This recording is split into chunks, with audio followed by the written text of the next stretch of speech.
Tools of Recombinant DNA Technology podcast. Now we know from the foregoing discussion that genetic engineering or recombinant DNA technology can be accomplished only if we have the key tools, that is restriction enzymes, polymerase enzymes, ligases, vectors and the host organelles. Let us try to understand some of these in detail. That is, first, restriction enzyme. In the year 1963, the two enzymes responsible for restricting the growth of bacteriophage in Escherichia coli were isolated. One of these added methyl Krupps to DNA while the other cut the DNA. The latter was called restriction endonuclease. The first restriction endonuclease, that is HIN2, whose functioning depended on a specific DNA nucleotide sequence, was isolated and characterized 5 years later.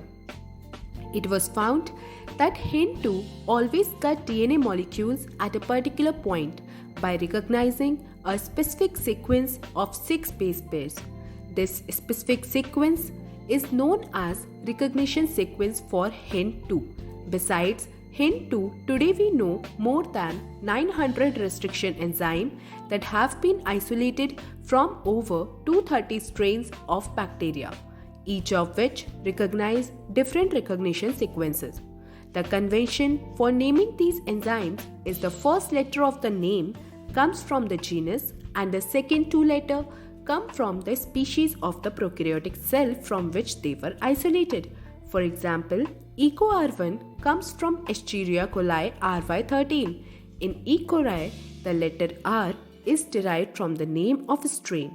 Roman numbers following the names indicate the order in which the enzymes were isolated from the strain of bacteria.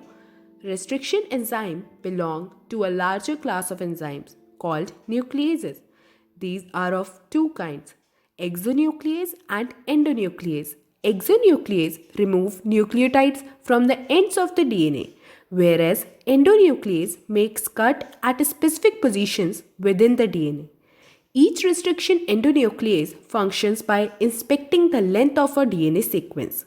Once it finds its specific recognition sequence, it will bind to the DNA and cut each of the two strands of the double helix at specific points in their sugar phosphate backbones. Each restriction endonuclease recognizes a specific palindromic nucleotide sequence in the DNA. Do you know what palindromes are? These are a group of letters that form the same words when read both forward and backward. For example, Malayalam, as against a word palindrome where the same word is read in both directions. The palindrome in DNA is a sequence of base pairs that read same on the two strands when orientation of reading is kept the same. For example, the following sequences reads the same on the two strands in 5' to 3' direction. This is also true if we read in the 3' to 5' direction. Restriction enzyme cut the strand of DNA a little away from the center of the palindrome sites, but between the same two bases on the opposite strand. This leaves single-stranded portions at the ends. There are overhanging stretches called sticky ends on each strand.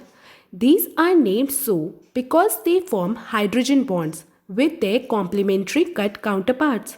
This stickiness of the ends facilitates the action of the enzyme DNA ligase.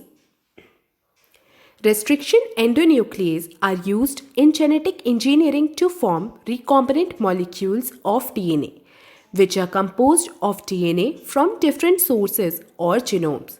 When cut by the same restriction enzyme, the resultant DNA fragments have the same kind of sticky ends, and these can be joined together, that is end to end, using DNA ligases.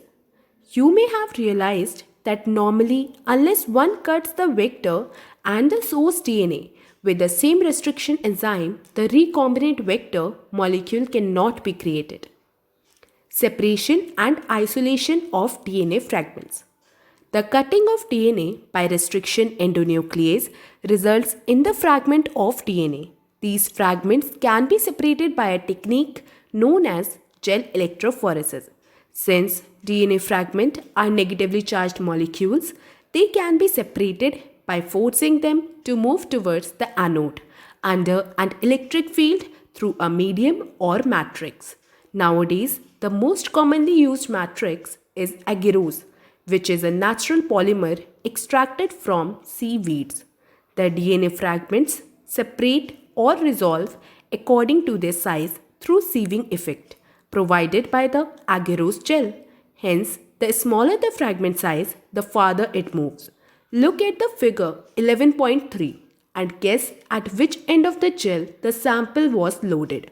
The separated DNA fragments can be visualized only after staining the DNA with a compound known as ethidium bromide, followed by exposure to a UV radiation.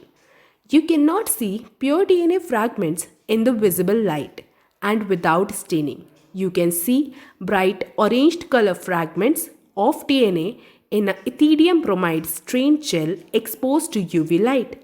The separated bands of DNA are cut out from the agarose gel and extracted from the gel piece.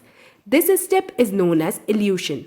The DNA fragments purified in this way are used in constructing recombinant DNA by joining them with cloning vectors. Thank you.